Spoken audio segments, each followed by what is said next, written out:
Good afternoon, everyone. I'm Darren. I'm William, and we are personal trainers from Tsquared Lab. So today we will talk about muscular hypertrophy and the 5 stages of building muscle essentially. And basically, Darren will take the stage first. Okay, thank you, William. So basically, we are going to explain muscle growth in 5 different stages with increasing complexity. I'm going to take the first 3 stages, and William will then take the last 2 stages. So we begin today's webinar with the most simplest explanation of how to grow muscles. Basically, lifting weights and eating protein. Okay, we're done. That's it for today's webinar. Just kidding, of course. What does lifting weight actually do? So lifting weights, technically, it's making a movement much harder. So the body has to adapt to it and get stronger. So basically what you're doing is you're telling the body, hey, we're gonna lift this weight. We need to grow bigger and stronger muscles to make this a little bit easier. However, lifting weights alone is not good enough to grow muscles, because what lifting weight does is basically you're giving the body an idea. The body has some materials to grow muscles, but it does not have enough capital and raw materials to grow those muscles. So you need to supply in the form of amino acids, which can be found in foods such as animal flesh, dairy, eggs, and even beans and legumes. So moving on to the next stage, it's not just quite good about talking on lifting weights, because like mentioned earlier, you need to provide a stress for the body to kind of adapt to. So if you're always lifting the same weights day after day, week after week, you're not really going to grow much muscles. Of course, initially, you will gain some muscles because you're new to lifting and it's a new stimulus for the body. But very shortly, your body's going to adapt to that, and then you need to push the body a little bit harder for it to grow further. So basically, progressive overload is like shocking the body. What I mean by shocking the body is not really those that we've seen in social media, whereby you switch out the exercises every time. What I'm trying to say is you make it a little bit harder for the muscles every single time you go and train. So what it means is, maybe let's say you're used to doing 8 repetitions with a certain weight, then the following week you do 10 repetitions. So to the body, it's like, hold on, I'm only used to lifting 8 reps. How come there's a 9 and 10 reps now? And this is a little bit harder for the body. It kind of shocks the muscle in that sense, and the body has to adapt and then grow bigger to accustomed to this new challenge. So you need to continuously increase the challenge with various variables such as repetitions, rest periods, weight, so on and so forth. Okay, so our job here is also to make sure that we push you harder every single time. So we have clients asking us, how come I'm lifting more weight every single time? That's because it's our job to kind of push you a little bit harder every single time, so to maximize your muscle growth. So here's an example of what you can do. It's a very simple and basic example. Let's say for the first week, you choose 12 kg to do a dumbbell press for 3 sets for 8 reps. The following week, you want to increase the rep and keeping the weight and sets the same. The next week, similarly, you increase another 2 more reps, keeping the weight and the sets the same. And then the following week, what you can do is you could increase the weight and then drop the reps back down to 8 repetitions. And then we can also expand a little bit more on the nutrition side. So just by saying eating protein is not enough, because we need to know how much to eat. So the scientific body, it's the consensus is that 1.6 grams to 2.2 grams of protein per kg of body weight, and with emphasis of caloric surplus, is sufficient for the majority of the population to maximize muscle growth. So let's say if you're a 65 kilo individual, your protein needs would be about 105 grams to about 145 grams. However, there is a caveat to this, because if you're someone of a higher body fat percentage, the previous method might not work as well for you. Let's say you are 120 kilo, you might not need 240 grams of protein. So what you can do instead is use your height as a reference. So for every cm of height, you eat 1 gram of protein because height works independently with body fat. Here are some examples of protein sources. As you can see, there are various protein levels for different sources. So the highest one we have over here on this list is the lean pork protein, which has about 25 grams of protein per 100 grams. Whereas the lowest one is squid and shrimp with 15 grams of protein for every 100 grams. So let's say you need to hit about 100 grams of protein, you will need 500 grams of pork loin. However, you need more with the squid and shrimp, closer to about 700 grams. So some of you might ask, then how do I know how much protein is actually in my food? So we can then ask our good friend, Mr. Google. We can just do a quick search on the nutrition information. So you can just search like chicken breast nutrition. It will probably be the first thing that pop up in your Google page. But if let's say it's not the first thing that pop up, there is one nutrition database that we know of, nutritionics.com. You can use that or MyFitnessPal to help you identify your the number of protein in your food.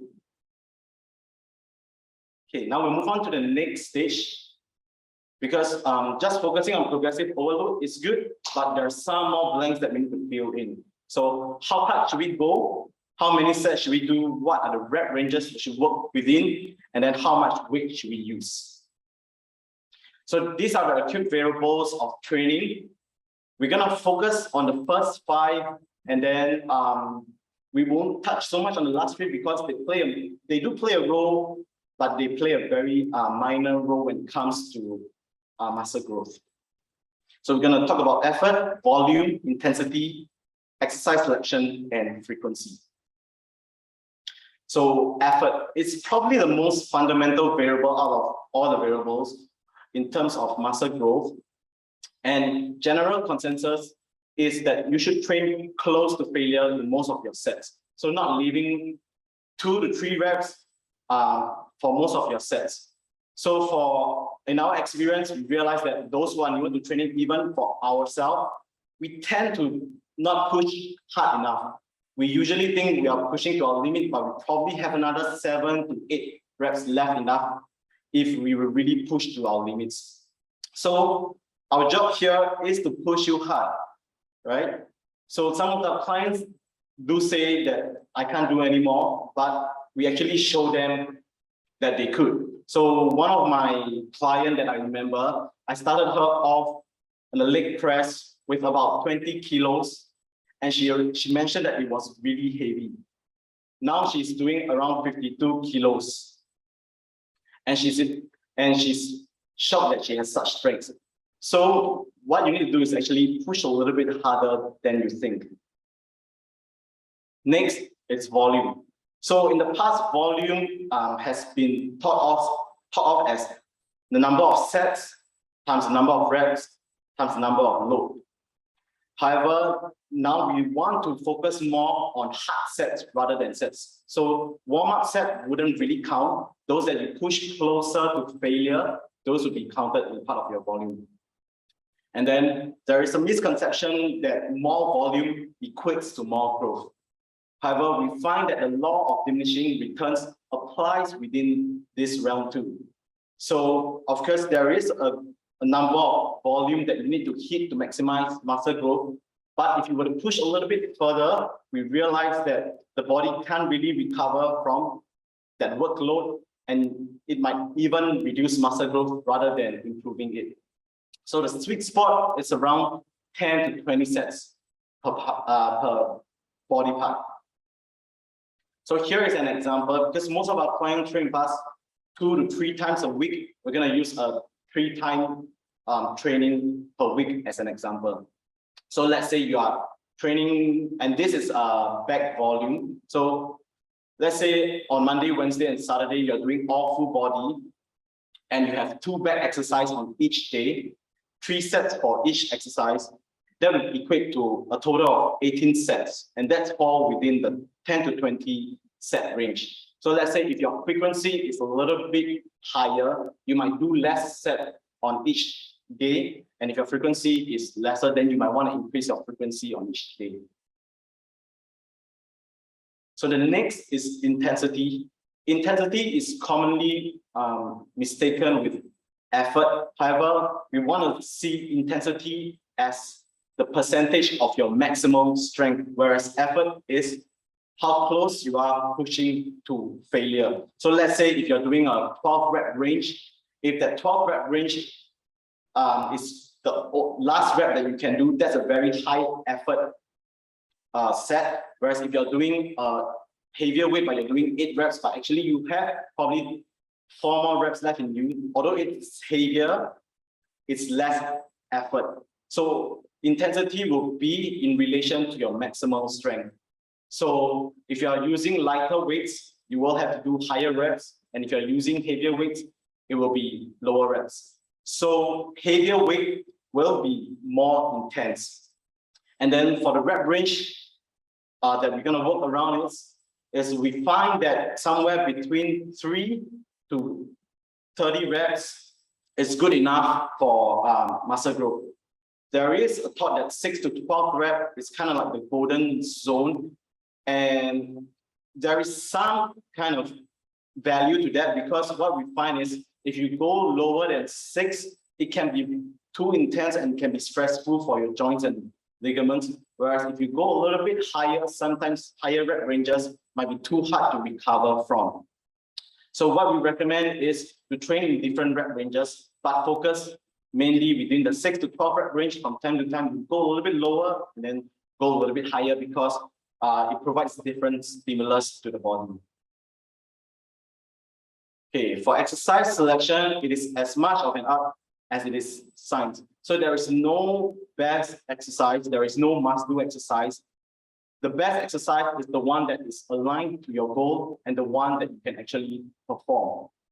And compound movement doesn't necessarily mean better than isolation movement. So an example would be, let's say if I have an older client that comes to me and tell me that she has trouble even getting off her chair, I probably wouldn't want her to do squats or any box squats immediately. What I would do is I'll probably break that movement down into parts. So let's say we need to do more knee extension, hip extension, and then probably we'll strengthen them in isolation before incorporating them together. So let's say for that client, compound movement may not be best for our situation, and isolation might even be better and safer for her. So for frequency, it's one stop that you want to train one time per body part. You want to demolish the muscle, make sure you really trash out the muscle so that it will grow.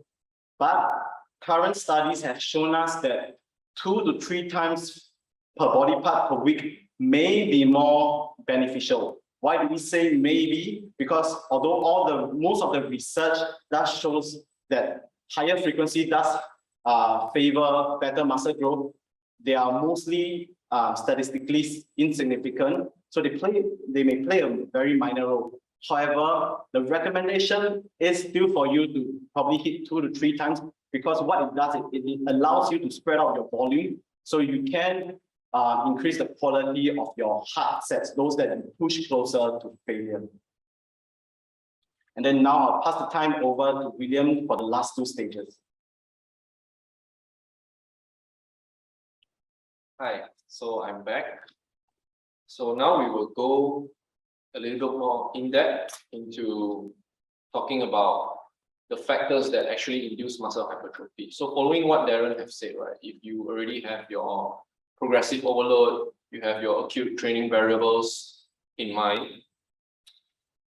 So we know that mechanical tension, muscle damage, and metabolic stress is probably the most talked about factors that drives muscle growth and has a lot of arguments between them.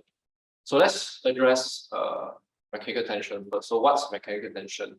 It's basically a force that pulls the muscle fibers, generating tension. So a good way to visualize this, right, is you imagine like a tug of war. So both ends are pulling, right? And when they are pulling at the same time, the tension is generated at the rope. So similarly in muscle fibers.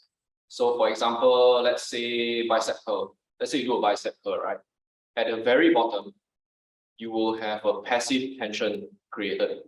And as you try to curl the dumbbell, on the way up, the contraction portion, where you create active tension, and it's where the actin is being pulled by the myosin head.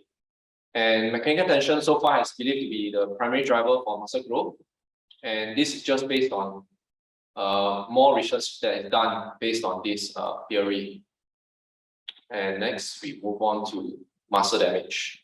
So muscle damage is exactly like it sounds, meaning physical damage on the muscle fibers, micro tears, or other like disruptions in the muscle fibers. And usually there are many people who believe that this is partly responsible for delayed onset muscle soreness or DOMS. So the common misconception will be that DOMS causes muscle growth because the muscle tear and then you repair new muscle tissue into the muscle, and that's why it grows. But if we just look at generally, we look at long distance run or maybe marathoners, people that do endurance training. So usually you won't see them jack. So usually you won't see them jack unless you see a short distance runner, but that's a different topic itself. If we translate this into training, right? Studies have shown that usually training endurance, great endurance type of training days, right? They induce a lot of muscle damage. It's not really great for muscle growth. And we can see at this graph here. So imagine that you are someone who just started out weight training. You follow a specific program for 10 weeks. So you do the same thing for 10 weeks. You can see that in week 1, right, you will experience a lot of muscle damage, like a lot of muscle damage. So you'll feel very, very sore. And what is associated that there is an associated early spike in muscle protein synthesis when you just started out training. But the problem with that is the muscle protein synthesis will be directed towards repairing the damaged muscle tissue instead of building new muscle tissue, which means you don't really grow in the beginning. But as you can see, week 2, 3, 4, and so up to 10, right? You will experience lesser and lesser muscle damage. And that is because your body has adapted to the training that you are doing. And it is only then that the muscle protein synthesis that you experience will be directed to building new muscle. And that's when you actually grow.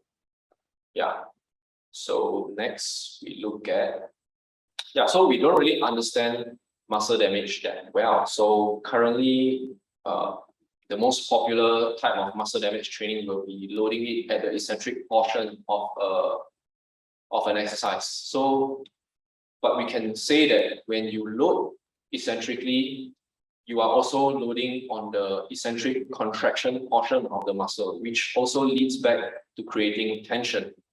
So most of the theories of muscle damage that causes growth are quite speculative as of now, because it still points back to tension. But what about metabolic stress? So metabolic stress is the accumulation of metabolites like lactic acid, hydrogen ions, and muscle hypoxia during resistance training.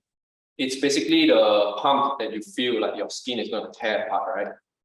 And Arnold Schwarzenegger, if you guys know who's that, so he said it feels like someone's blowing air in your muscle, like the balloon is going to explode.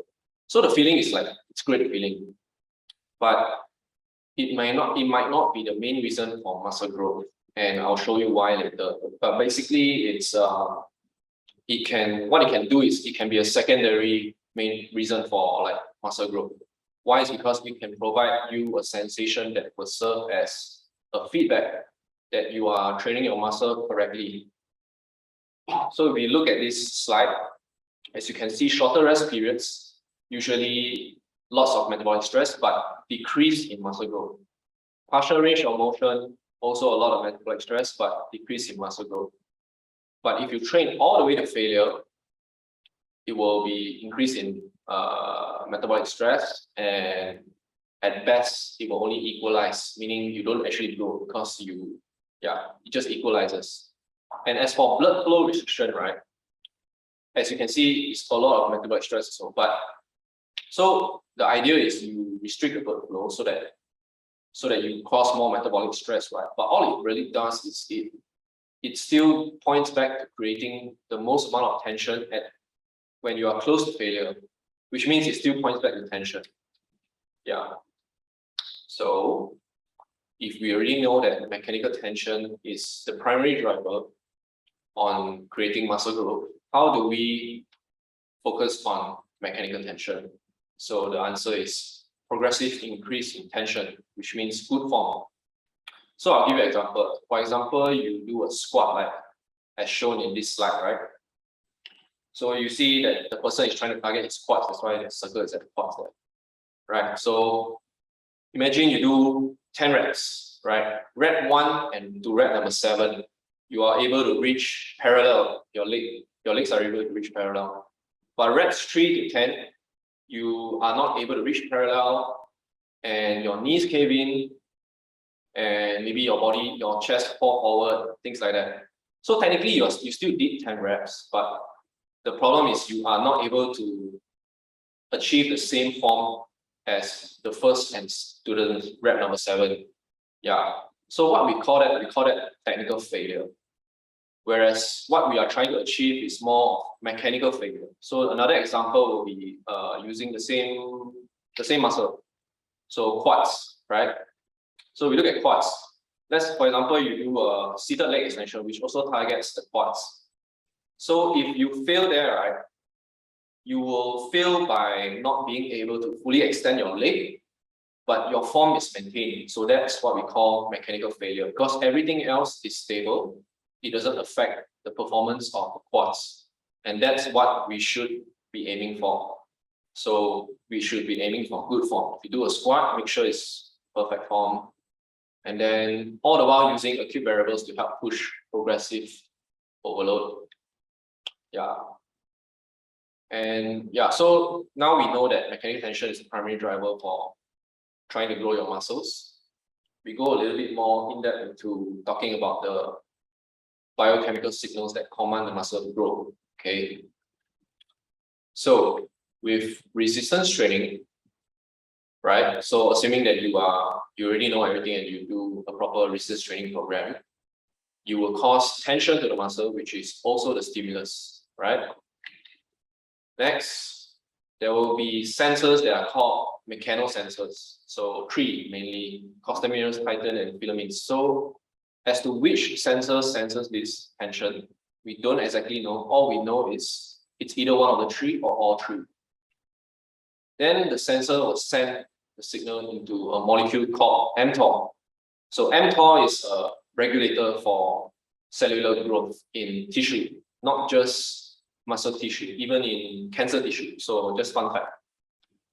Then it will send a signal to the DNA machinery to tell the machinery to create a messenger DNA strand, which is like a blueprint of building new muscle. Then the blueprint goes to the ribosome, which is like a muscle protein synthesis factory, which then will create what we will call muscle protein synthesis. So many proteins will be synthesized in this process, mainly the big contractile proteins like myofibrillar or ribosomal proteins or mTOR proteins. So all these are amino acids. Then if protein synthesis exceeds the protein breakdown, what happens is protein balance is said to be positive, right? And that's when we call myofibrillar hypertrophy. Basically means you get jacked, right? And besides this, there's also another pathway, right? So this pathway is through the protein that we eat, mainly the amino acid leucine. So one of the 9 essential amino acids that we can find in the protein that we consume.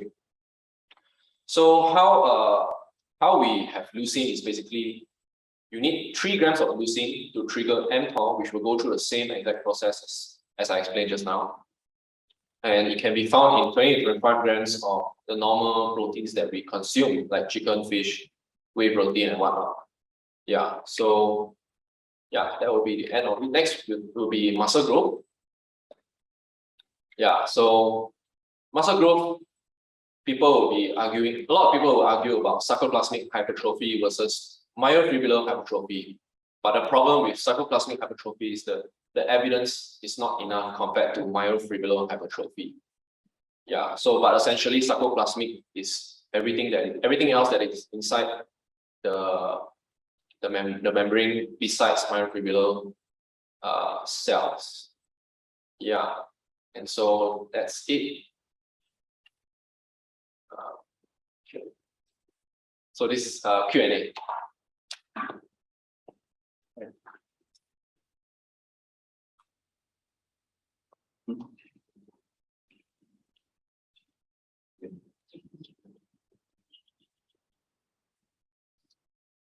Yeah, so we will take questions now.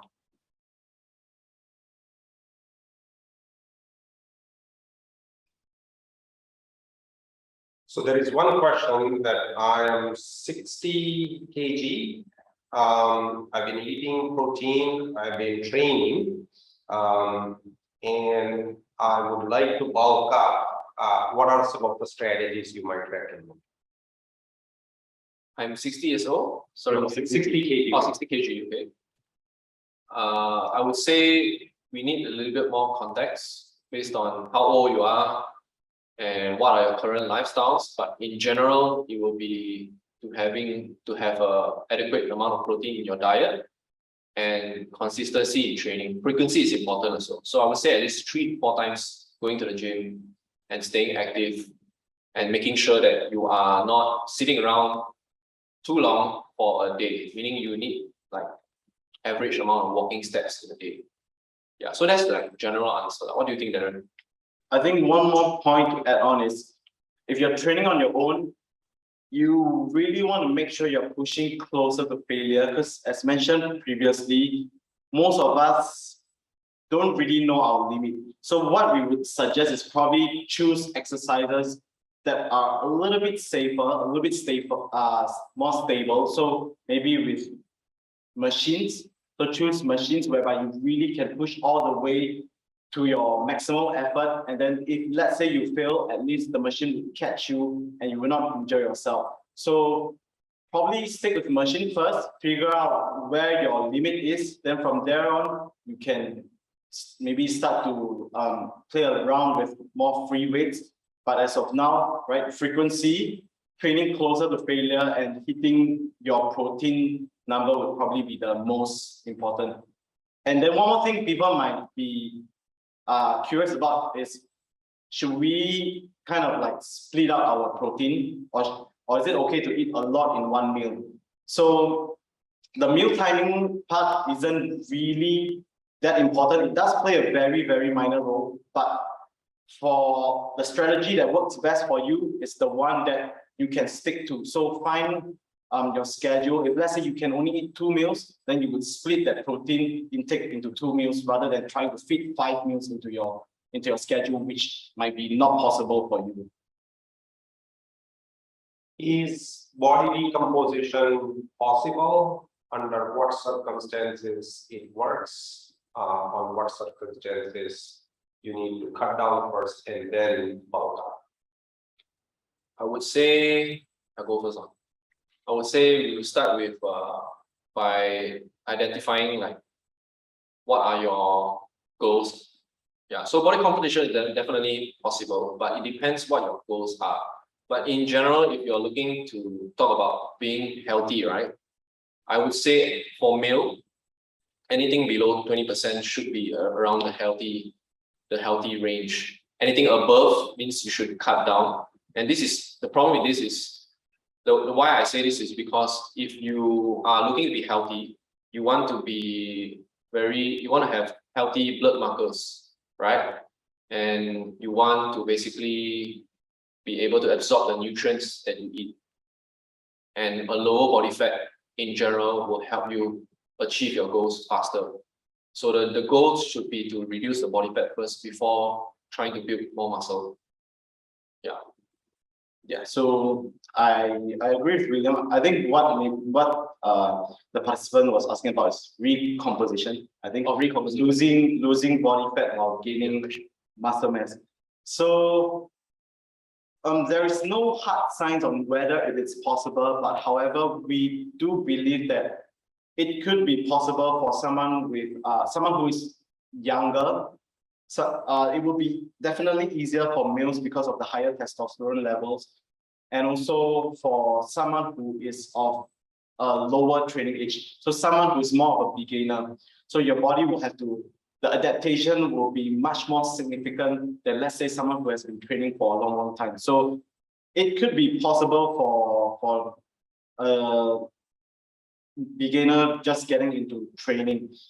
But then what William mentioned is also you might want to get down to a lower body fat percentage first, because we have to admit that growing muscles is very tough for the body, and also losing fat is a relatively tough process for the body. So you're trying to do two very tough things at the same time, and if you're someone who is not that metabolic healthy yet, you're not giving your body the good enough environment to actually do these two very difficult things at the same time.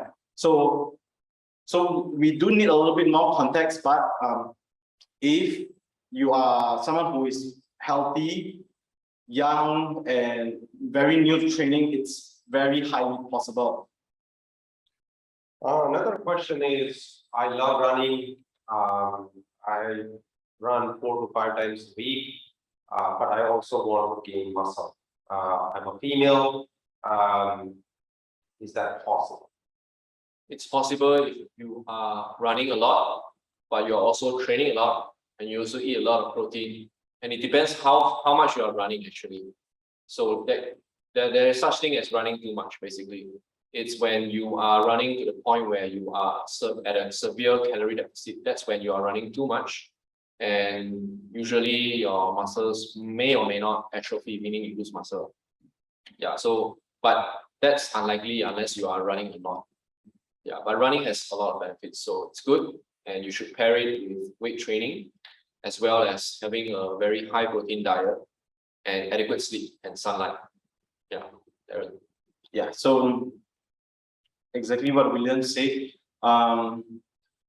Basically, it kind of brings back to what we mentioned earlier, is that too much volume may not be the best thing, in a sense that if you're running, you're creating a stress for the body, and if you're training, you're also creating a stress for the body. So can it happen that you're progressing both at the same time? Yes, but then you need to know that these two are stressors, and you need to make sure that your recovery is on point. So eating enough protein, having enough sleep, having good lifestyle habits, that will probably help you to achieve more muscle growth as you continue your high frequency running. But you have to make sure that recovery is also very good, because training is just providing more stress to the body, and to get better, you have to recover. So if you're not recovering that well, and you want to gain lean, if your goal is to gain lean mass, then probably you would want to reduce your running. It's not like you totally don't run, but the frequency will have to cut down a little bit so that your body can actually recover.